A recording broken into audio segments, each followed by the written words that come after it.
Salut à toutes et à tous, c'est Johan de Oh My Extra Classa. Avant de démarrer le podcast, vous connaissez la musique, petit appel à l'action. Si vous aimez ce podcast, si vous aimez le foot polonais de manière générale et vous voulez aider à le promouvoir, n'hésitez pas à vous abonner au podcast, à lui donner une note de 5 étoiles sur les plateformes et surtout à le partager, ça va beaucoup nous aider. Allez, je vous laisse avec le podcast et je vous souhaite une bonne écoute. Bez zmian Raków przed Legią i Lechem 24. serię gier. Na plecach, ruszył, Krykowiak, mamy to! Jesteśmy w ćwierćfinale Euro 2016! Tak, to jest prawda! Et salut à toutes et à tous, jak mówił Paulo Souza, dzień dobry to everyone. Heureux de vous retrouver pour déjà ce 5e épisode de notre podcast Oh My Extra Classa. Et aujourd'hui, pour m'accompagner autour de la table, il est de retour après un week-end vroom vroom, un week-end Formule 1. C'est Manu, @extraclassafr sur Twitter. Manu, comment ça va? Et écoute, ça va top, je suis hyper content de revenir. Et à ma droite autour de la table, il a vu Skulash marquer un doublé ce week-end. Il se prépare à voir Ishak finalement mettre un penalty contre la Fiorentina. C'est Johan, @lerpoznań FRA sur Twitter. Johan, comment ça va? Ça va super, merci de me réinviter. S'il faut échec, je peux le prendre à tirer les pénaux, hein, parce que ça va pas du tout là. Effectivement, c'était. Mais d'ailleurs, on a vu une règle qui n'est pas souvent utilisée, c'est la règle du hors-jeu sur penalty. On a réussi cet exploit encore une fois en Pologne avec le ballon. Pour ceux qui n'ont pas vu l'image, le ballon qui touche la transversale, Ishak qui reprend de la tête et qui est signalé hors-jeu puisqu'il n'a pas le droit de retoucher son propre ballon sans qu'un adversaire ait touché la balle avant lui. Et sur ces bons mots, je vais passer au résultat du week-end. Donc jeudi, on a démarré la journée par le Piast Gliwice qui est allé s'imposer au Śląsk Wrocław 1-0. Piast qui fait une très bonne série depuis que Vukovic a repris l'équipe. Plus tard dans la soirée, on a vu le Korona Kielce aller tenir en échec le Górnik Zabrze sur sa pelouse, un partout. Le samedi a démarré avec le Wisła Płock qui a gagné 2-0 à domicile contre le Zagłębie Lubin. Plus tard, le Widzew Łódź a perdu à domicile face au Stal Mielec, le Widzew qui marque le pas en ce moment. Le Pogoń Szczecin s'est imposé 3-2 sur sa pelouse face au Cracovia avec un superbe but de Bishakshian. Comme quoi, quand on le fait jouer, ça marche. Et pour finir, le Lech Poznań s'est imposé à domicile dans le derby face au Warta. Hier, lundi, le Jagiellonia Białystok s'est imposé 1-0 face au Lechia. Lechia, rien ne va plus, la descente pointe le bout de son nez. Plus tard, dans la lutte pour le titre, Radom a tenu en échec le Raków Częstochowa 0-0 sur sa pelouse. Et Legia n'a pas su profiter de ce faux pas d'Araków puisque Legia n'a pas pu faire mieux que 2 partout face au Miedź dans un match dégueulasse dont on va peut-être reparler. Je vais maintenant vous donner le classement. Donc au classement, on a Raków Częstochowa qui est toujours leader avec 62 points, suivi de Legia 56 points puisque Legia n'a pas su profiter du faux pas d'Araków. Le Lech est à 9 points de Legia, Lech 47 points, suivi de Pogoń Szczecin 44, donc la lutte pour la 3e place s'intensifie. Le Warta Poznań est 5e avec 38 points, et entre le Warta qui a 38 points et le Górnik qui est 16e qui a 29 points, on a Warta, Widzew, Wisła Płock, Piast Gliwice, Cracovia, Radom, Mielec, Białystok, Kielce, Wrocław, Zagłębie Lubin, donc tous en 9 points. Et pour fermer la marche, on a Lechia Gdańsk 17e avec 26 points et Miedź Legnica dernier avec 20 points. Donc je propose qu'on fasse un point sur ce qui s'est passé ce week-end sans parler vraiment d'un match en particulier pour l'instant. La situation en haut du classement, donc comme je l'ai déjà dit, les gars qui n'a pas su profiter du faux pas de Rakouf. Mathieu nous disait la semaine dernière qu'il pensait que la lutte pour le titre était relancée. Et à 19h, il avait raison, puisque Rakouf avait fait nul sur la pelouse de Radom. Mais malheureusement, vers 22h, il avait tort, puisque Legia nous a fait une classique Legia en fait, que fort avec les forts et faible avec les faibles. Miedź étant faible, Legia a fait un match, comme je l'ai déjà dit, dégueulasse. Mathieu n'avait pas forcément tort, puisque en soi, au final, les scores sont toujours au même point. Donc Mathieu, c'est peut-être avancé un peu, mais au final, le championnat, le titre est toujours relancé, le titre est toujours en jeu. Parce que ça peut se répéter la semaine prochaine. Oui, c'est vrai, sur la situation, sur le haut du classement, oui, le titre est toujours prenable pour les gars, mais je pense que ce week-end va compter énormément dans la balance. Vraiment, c'était l'occasion rêvée. Tu joues chez le dernier, A priori, t'es la meilleure équipe en déplacement pour les gars, meilleure équipe avec Rakouf à égalité. Donc pas gagner ce match, c'est une faute professionnelle. En plus, tu dois avoir un milieu de terrain qui met les 2 buts. Bon, je veux dire, où sont les attaquants? À un moment donné, sur le terrain, il y avait Pekart, Mouti, Carlitos, il y avait Fshowek. Et ça me paraît assez dingue que les gars soient pas arrivés à gagner ce match. Et il s'en est fallu de peu d'ailleurs pour que Miedj le gagne, parce que le penalty est donné sur la VAR. Bon, le penalty, il est scandaleux, hein, on va être très clair. Il n'y a aucun danger, le ballon va directement à la main, c'est n'importe quoi. Donc c'est comme ça. Je ne sais pas comment le dire autrement. Lega a fait une Lega en fait, tout simplement. Est-ce que vous voulez dire un mot de la lutte pour le titre? Ouais, je peux. Bah, comme on avait dit, du coup, Radom, c'était chaud à domicile, donc 0-0, donc contre la couve. C'est sûr que les gars, ils ont pas bien joué le coup, parce que contre le dernier, personne ne s'attendait à ce qu'ils fassent match nul. Et ils ont failli perdre d'ailleurs. Mais du coup, ouais, le titre est toujours relancé. Les deux équipes doivent encore jouer l'air, donc on verra comment ils se comportent. Les gars, en plus, c'est dès ce week-end, entre deux matchs de Coupe d'Europe, donc peut-être qu'ils ont un avantage là-dessus également, par rapport à la couve. Je pense qu'on en reparlera à la fin du podcast de ce Légalère. Dire un mot aussi, la lutte pour la troisième place. Je pense évidemment que voilà, les deux équipes ont gagné. L'air va se fatiguer un peu avec la Coupe d'Europe. Et donc le week-end prochain, il y a les galères. À voir ce que ça va donner, mais la lutte pour la troisième place, je la trouve également très intéressante avec Pogogne qui, le week-end prochain, de mémoire, va recevoir une équipe de bas de classement, je crois. Ah non, ils vont à l'Eriag Dance, pardon. Donc a priori, 3 points pour eux s'ils font pas une Lega. Mais ça me paraît aussi intéressant. Est-ce que tu veux en dire un mot, Johan? Ouais, nous, du coup, la Coupe d'Europe, c'est bien, mais d'un autre côté, c'est mal pour le championnat parce que on n'a pas tant d'avance que ça sur Stettin, qui a quand même pas mal de chance, que marqué à la 85e face à un Cracovia qui méritait peut-être mieux. Mais nous, ouais, à cause de la Coupe d'Europe, faut qu'on repose nos joueurs et on peut pas trop se le permettre, malheureusement, pour la troisième place. Donc on verra la semaine prochaine. Je pense que les deux équipes seront à égalité. Je sais pas, on verra, mais je ne vois pas faire un bon résultat face aux Legia, sachant qu'ils sont entre nous deux matchs de Coupe d'Europe. Ouais. Et pour la lutte, pour la relégation, donc Manu, je vois ton Miedj qui malheureusement est vraiment décroché puisqu'ils sont à 11 points de Lubin, qui est le premier non relégable. Et on a Leria qui a mis un pied dans la tombe ce week-end. Gornik, assez intéressant parfois avec ses japonais, comme je le disais tout à l'heure. Quand ils sont emmenés par leurs japonais, on voit qu'il y a du jeu, on voit qu'il y a de la vie, mais malheureusement ça marque pas. Vodarczyk n'a pas mis un but depuis je sais pas combien de mois même, je pense. On a Lubin, très inconstant. Schlansk, il me semble que dans le premier épisode ou le deuxième épisode du podcast, j'étais assez négatif sur eux, puisque je les avais vus contre Rakov. Et c'était vraiment pas bon. Et je persiste à dire que Schlansk peut descendre. En fait, la chance de Schlansk, c'est qu'il y a Leria et Gournik. Et du coup, peut-être que c'est ça qui va les sauver. Et puis, on a le Corona Kielce de Mathieu, qui est à 31 points, qui commence à sortir de la zone de relégation. Et ça fait plaisir parce que franchement, ce week-end, ils auraient pu gagner à Gornik. Donc Manu, je sais que tu as regardé tous les matchs. Est-ce que tu veux en dire un mot? Ouais, j'ai vu à peu près tous les matchs. D'ailleurs, c'était pour ça que j'étais hyper fatigué ce week-end. Ben, tu vois, moi, le Gornik, c'est une équipe vraiment que je trouve ultra frustrante et je suis d'accord et je te rejoins là-dessus avec des Japonais qui sont vraiment, vraiment intéressants. Enfin, on sent qu'ils ont une grosse qualité. L'effectif du Gornik, il est quand même plutôt beau. Et c'est une équipe qui, depuis le début de la saison, est incapable d'avoir des résultats solides en fait à chaque fois. Depuis le début de la saison, ça perd, ça gagne, ça perd, ça gagne, ça fait des nuls. Et de temps en temps, t'as Podolski, voilà, qui te cale un coup franc de fou furieux et tu te dis, oh là là, quelle équipe de fou et tout ça. Mais moi, je veux vraiment qu'on se pose et qu'on se dise, putain, mais si Gournik et le Lechia sont relégués, faut se rendre compte que là, on perd deux clubs qui sont depuis des années, des saisons, je sais plus combien de saisons, mais au moins 10, je pense, pour les deux. Tu m'arrêtes si je me trompe, peut-être pour le Gournik, moins. Gornik, c'est assez récent la C'est, remontée, mais le Leria, oui, Gournik, ça fait c'est au 10 ans, moins oui. 5 non? Au moins 5 7 non?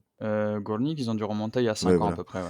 Donc et n'empêche que le Goulounik, c'est une équipe, voilà, c'est la troisième, c'est le troisième meilleur club de Pologne en termes de championnat remporté. Donc, si on perd ces équipes-là, et à la place, on sait qu'il y a des belles équipes qui peuvent monter derrière en D1, mais en fait, quand on se rend compte, comme tu disais, il y a 8 équipes dans 9 points, et en fait, il y a que des équipes de bas de tableau. T'as le Miedź qui est largué, j'avoue, je suis déçu. Pourtant, je trouve qu'ils ont un bel effectif aussi.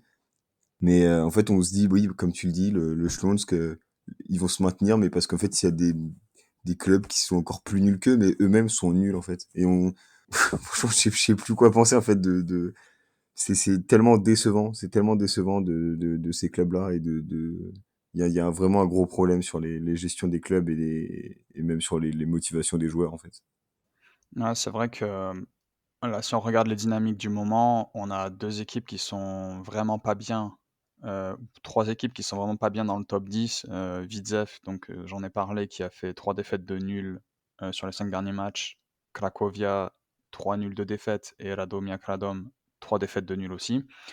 Mais ces équipes-là, vu qu'au classement, elles ont quand même déjà 5-6 points d'avance sur la zone de relégable, on va dire qu'elles sont pas dans l'immédiat, elles sont pas, inquiétées. En revanche, en bas, donc Białystok, 3 nuls de victoire, Korona Kielce, 3 victoires de nul. Ces équipes-là, a priori, la forme du moment nous pousse à penser qu'elles vont se maintenir. Mais voilà, en bas, il y a, on va dire, 4 équipes pour 2 places. Śląsk, c'est terrible ce qu'on voit semaine après semaine. Lubin, qui va peut-être se sauver grâce à ses jeunes, mais qui, une nouvelle fois, Lubin, c'est vraiment pas génial, quoi. Et puis, il y a Zabrze, effectivement, comme tu l'as dit, Manu, Zabrze, équipe importante du championnat polonais, mais ils n'y arrivent pas. Et Leria, moi je suis un peu moins. Alors je sais que ça va faire plaisir à Mathieu, je suis un peu moins déçu pour Leria parce qu'en fait c'est une équipe, elle est dans le panorama du football polonais depuis des années et des années, mais en fait Leria, quand on regarde de plus près, ça gagne rien. Donc c'est décevant, ok. Mais moi personnellement, si on me dit qu'un Ruch Chorzów remonte à la place de Leria, moi perso ça me dérange pas. Mais voilà, il manquera un point foot polonais au nord de la Pologne, ça c'est sûr, puisque Arka et Leria seront en D2. Bah ouais, en fait, c'est ça qui est super triste, c'est que vraiment là, on sent que le nord de la Pologne est délaissé du côté football. Mais l'Echia, c'est vrai que ça gagne rien, mais c'est un peu comme un.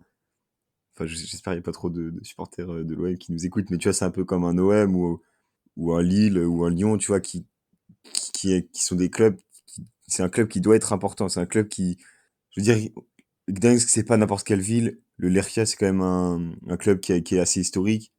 C'est un club qui doit apporter quelque chose en extraclassa, et franchement, enfin, à la base, ils ont les moyens, c'est juste que c'est fait n'importe comment, la direction là-bas est catastrophique, enfin, on voit très bien, de toute façon, les supporters aussi sont des malades mentaux. Ouais, C'est, ouais, c'est un club que moi perso je comparais à Lens en D1 française, puisque c'est bah, c'est au nord évidemment comme Lens, mais pourrait y avoir la même ferveur. Mais l'Aria, c'est vraiment quand il y a une dizaine d'années, quand Lens était en D2 française, c'était à peu près la même chose en fait. Je voyais Lens, j'étais au stade en D2 contre Monaco, il y avait genre 5 ou 6 000 personnes. Monaco avait gagné 4-0 d'ailleurs. C'était une catastrophe. Et en fait, quand je vais au stade Aléria de temps en temps, bah, je revois un peu la même chose. Un club qui part complètement en live.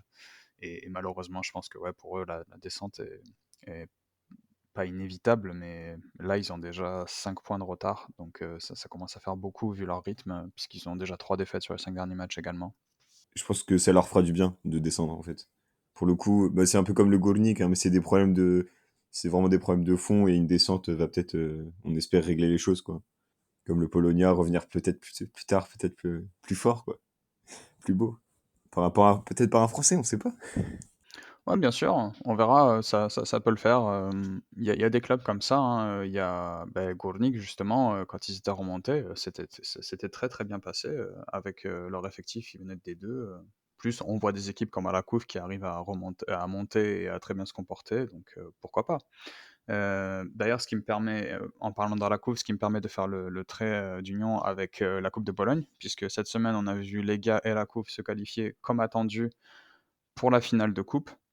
Moi, j'ai vu le match de Lega, c'était un petit peu un prémisse de ce qu'on a vu hier. C'est-à-dire, Legia a marqué à la 2e minute et puis après, ils se sont fait, quasiment dominer tout le match par une équipe de D3 ou D4. C'était catastrophique. Rakuf qui s'est qualifié également face à une équipe de D2, je crois, Wanchna. Est-ce que vous voulez en dire un mot? Moi perso, j'ai pas grand-chose à dire à part que sur le principe de Rakuf Legia en finale, je suis vraiment content. Par contre, après les matchs que j'ai vus hier de Rakuf et Legia, je commence à avoir un petit peu peur du 0-0 pourri où tout le monde va se faire caca dessus, quoi. Bah moi du coup ça m'arrange bien que Rakov et les gars soient en finale, parce que la quatrième place du coup est sûre d'être européenne. Donc au pire, même si on finit pas bien la saison, je pense qu'on finira quand même au moins quatrième, donc on a au moins une place en Europe de sûr. Après pour le folklore, Wanchna Kalish en finale ça aurait été sympa. Oula.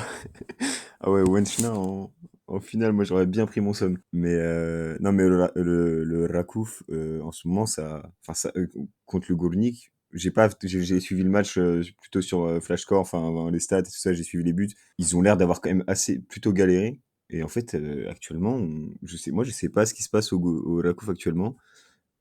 Mais c'est pas la top forme, hein. Est-ce que comme le disait Mathieu, c'est une équipe qui a pas l'habitude d'une fin de saison, de la pression des derniers matchs et des enjeux très élevés. Mais on sent que là, il y a un petit relâchement quoi, du côté de Rakouf.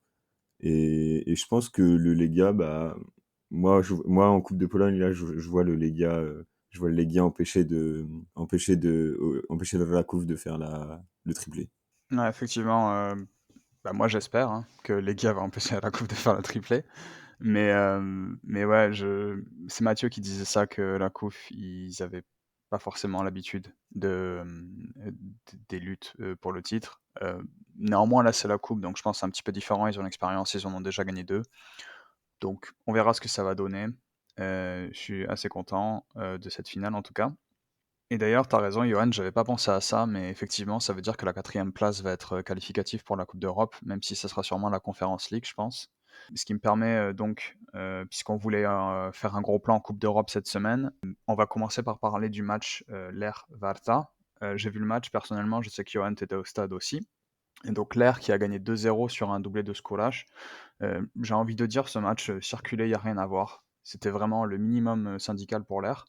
Ils ont mis les 2 buts qu'ils devaient mettre pour gagner. Varta a opposé quelques résistances par moment, mais globalement, je dirais que l'Air s'est imposé assez facilement.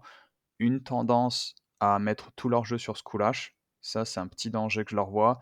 Marfinski, vraiment pas super. Un Karlström qui, lui, plus je le vois ce joueur, plus j'aime. Vraiment grosse révélation pour moi. Et j'ai l'impression quand même qu'ils avaient dans la tête le match de Coupe d'Europe de cette semaine. Dis-moi, Johan, ce que tu en as pensé vu du stade. Ouais, pareil, c'est pas l'air qu'on a l'habitude de voir. Enfin, en tout cas, en championnat, on le voit plus qu'en Coupe d'Europe. Après, je pense qu'ils avaient, comme tu l'as dit, surtout la tête à jeudi.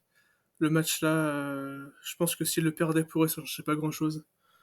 Vu du stade, bah, pas grand-chose à dire. On a mis les buts quand il fallait. On a fait le dos rond quand il fallait et ça suffit à gagner. Après, contre notre équipe, peut-être que ça aurait été plus difficile. Et puis, comme tu l'as dit, on a beaucoup joué sur Skulash. Ça fait un peu penser à Stettin avec Kulusevski, qui se repose beaucoup sur un seul joueur. Du coup, ouais, ça fait un peu pareil. J'espère que ça va être différent contre la Fiorentina, parce que c'est pas du tout le même type d'équipe, et qui eux aussi ont une saison un peu compliquée. Donc, je pense qu'ils vont tout mettre sur la Coupe d'Europe pour essayer d'avoir au moins un point positif à leur saison. Ouais, c'est vrai que la FIO, pour parler de la FIO vite fait, ils ont, on va dire, ils ont pas une super saison, mais quand je regarde leurs matchs récents, ils sont sur 4 victoires, 1 nul. Donc en Serie A, ça va plutôt pas mal en ce moment pour eux. Néanmoins, j'ai pas l'impression que c'est le genre d'équipe qui va mettre 5-0, 4-0. C'est pas une équipe qui est à l'aise à ce point-là. Le tour d'avant, par exemple, ils avaient gagné que 1-0 à domicile face à Sivasspor, et Sivasspor qui avait pris un carton rouge dans le match. Et au match retour, ils ont gagné 4-1 à l'extérieur, mais il me semble que une nouvelle fois, Sivasspor avait pris un rouge. Ils ont été menés 1-0 à un moment du match, il me semble. Donc je pense qu'il y a de la place quand même contre Fiorentina. D'ailleurs, Pour ceux qui se demandent où Mathieu est en ce moment, pourquoi il n'est pas sur le podcast, Mathieu est actuellement en Italie. Il est parti en espion pour le LER, puisque comme chacun le sait, les supporters de Gdenia sont amis avec les supporters de l'ER, et donc il a fait cette fleur à Johan. Il est parti à Florence pour superviser la FIO. Et donc ce qu'il nous disait, c'est que effectivement la FIO c'est pas super, ça marque pas beaucoup. Leur meilleur buteur est à 6 buts, je crois. Et comme je l'ai déjà dit, le match d'avant, le tour d'avant face à Sivasspor, c'était vraiment, c'était disputé. En tout cas, le match aller était assez disputé. Ils ont gagné que 1-0. Ils n'ont pas non plus ultra dominé Sivasspor. Donc moi, je pense vraiment qu'il y a la place. J'espère que le match aller va être disputé puisque le premier match est à Poznań ce jeudi à 21h, Johan, il me semble. Ouais, c'est bien ça. Ouais. Puis en plus, à domicile, en Coupe d'Europe, on n'a pas perdu. Donc, c'est quand même un sacré point positif, hein. Les joueurs se donnent à fond, en tout cas devant le public. Donc, j'espère qu'encore une fois, ils vont se donner à fond. Je préfère presque qu'on gagne contre la Fiorentina que contre le Lega. C'est super, moi j'espère aussi. Qu'on se rappelle, en phase de poule, le Lech Poznań avait gagné face à Villarreal le dernier match. De mémoire, ils devaient gagner pour se qualifier et tout le monde voyait le Lech perdre. Et Villarreal, c'est quand même une grosse équipe puisqu'ils sont de retour là pour se qualifier en Ligue des Champions, en championnat d'Espagne. Et Lech avait gagné, je crois, 3-0 face à Villarreal, c'est ça? Ouais, c'est ça, ouais, 3-0. Bah après, ils jouent plus rien, Villarreal, donc je sais pas si ils ont mis le frein ou pas. Ils avaient mis une bonne équipe quand même, hein. Il y Ouais. avait Coquelin, il me semble, il y avait Capou aussi sur le terrain, je crois. Bon, en tout cas, tant mieux pour nous qu'on ait gagné 3-0, parce que grâce à ça, on a pu aller au tour d'après. Mais ouais, à domicile, on s'en sort pas trop mal, normalement. Ouais, je pense. Là, il me tarde de voir le match. Donc, le podcast va sortir mercredi, donc le match sera demain. Donc, il me tarde de voir le match demain. Ça va être très intéressant, je pense. Manu, est-ce que tu vas en dire un mot? Moi, j'allais te demander juste, on sait où il est diffusé le match? Alors, normalement, c'est sur Viaplay. Après, je sais pas si on peut l'avoir en France ou pas. Aïe, Sinon, aïe, je aïe. pense que sur RMC, il devrait passer. Et il passe, il passe en Pologne, il passe sur quoi? Normalement, sur TVOP, il devrait passer, je crois. Je pense qu'avec Ok, un VPN, sûrement, c'est peut-être possible de le voir sur TVOP Sport. ok, parfait. TVP Go, c'est pas mal alors. Ça passe. Pour ceux qui ne savent pas. Application de la TV polonaise qui vous permet de voir les chaînes polonaises sans VPN ou quoi. Sur le Play Store. N'oubliez pas, le streaming, c'est mal. Après ce match, Lerre-Fiorentina, le Lerre va donc jouer le week-end prochain face à Legia dans ce qu'on peut appeler le classique de ces dernières années du championnat polonais. Et globalement, sur la prochaine journée, on a quelques matchs intéressants pour ma part. On a évidemment donc Legia-Lerre. On a Raków qui va recevoir Widzew, même si, comme je l'ai déjà signalé, Widzew, c'est plus trop ça en ce moment. Et puis on a Piast, Wisła Płock, que Piast a ça en forme en ce moment avec Vukovic. Et on a Lechia Gdansk qui va plus ou moins jouer son destin face à Pogoń. Messieurs, est-ce que vous voulez dire un match du week-end prochain? Eh ben, écoute, moi comme j'en ai encore parlé tout à l'heure, mais le Górnik Zabrze, pour moi, il faut suivre cette équipe dans son maintien, voir si l'équipe va être capable de se maintenir.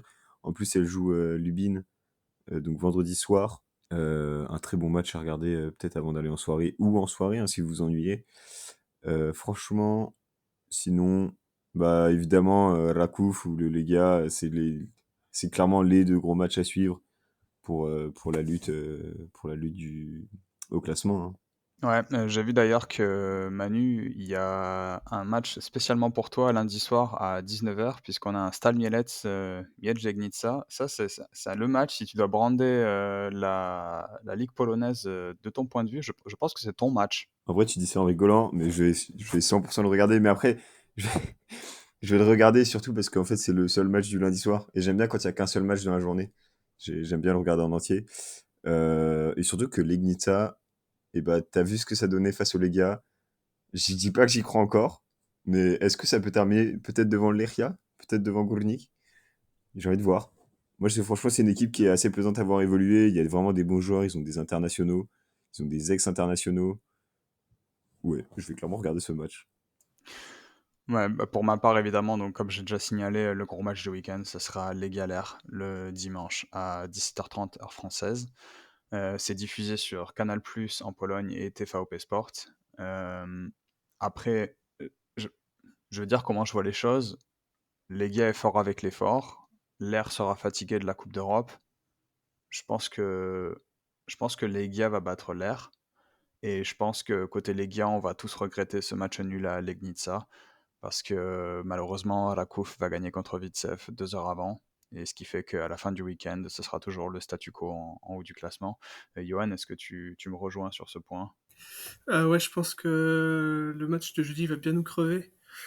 Surtout qu'on joue à 21h, donc pas rentrer à la maison les joueurs avant peut-être minuit. Donc du temps de repos en moins comparé à Legia qui a une semaine tranquille. En plus, suivant le résultat, si on peut aller chercher quelque chose au retour, peut-être que le coach fera plus tourner que d'habitude, mais même si c'est un gros match. Donc si on accroche le match nul, déjà c'est pas mal. Et puis un autre match pour le bas de tableau que je vais peut-être regarder, ce sera peut-être Kielce contre Białystok. Voilà, un petit match de bas de tableau avec des équipes qui jouent pas trop mal, donc on va voir ce que ça donne. Ah, c'est vrai qu'au final, on est parti en se disant que cette journée, il y avait pas grand-chose à regarder et puis, on a déjà parlé de 5 ou 6 matchs, je pense. Bah, en fait, cette journée, je vais plutôt vous donner les matchs qu'il ne faut absolument pas regarder parce qu'ils vont être morts, mais genre, vous allez mourir en les regardant. Warta Poznan, Schlons Wrocław, c'est un enfer. C'est assuré. Enfin, c'est deux équipes vraiment. Le Warta, c'est pas ça gagne, mais c'est pas le plus beau match, clairement. Śląsk, c'est gênant. Cracovia, on a tendance à dormir aussi. Radom, ça joue très défensif, donc on s'ennuie assez vite. Les Piast Gliwice, moi je l'ai dit, mais ok, ils ont fait une remontée, ils sont dans une top forme. Mais qu'est-ce que je déteste cette équipe. Oh là là. Moi je ne regarderai pas ce match. Voilà, donc les 3 matchs que je vous déconseille personnellement. Je déconseillerais pas le Piast, Płock juste parce que déjà il y a Wolski, au Wisła Płock. Ça, Il c'est la sera première blessé, chose. t'inquiète. À la deuxième, c'est vrai que Piast, effectivement, bah, c'est Vukovic, ça joue pas très bien, mais après il y a toujours quand même quelques joueurs, intéressants à regarder dans cette équipe. Je pense qu'on a tout dit pour ce week-end et donc, allez l'air pour, jeudi. Voilà, c'est dit comme ça Mathieu ne pourra plus me chambrer que je ne dis jamais allez l'air et donc évidemment C'est ouais, incroyable ce qui se évidemment, passe. c'est le match qu'ils vont perdre donc. Et je viens d'enregistrer ce podcast avec un maillot du Legia. Du Legia, Ah pardon. voilà, ça fait plaisir. Oula, oula, attention la prononciation. Il me reste à vous remercier, messieurs. C'était encore un plaisir comme d'habitude. Je rappelle les comptes Twitter de Johan @lerpoznań_FRA et le compte Twitter de Manu @extraclassafr. N'hésitez pas à le suivre, c'est toujours un régal. Merci messieurs. Bez À la prochaine. Raków przed Legią i Lechem 24. Serię Gier. Na plecach, ruszył. Krykowiak, mamy to, mamy to, mamy to. Jesteśmy w ćwierćfinale Euro 2016.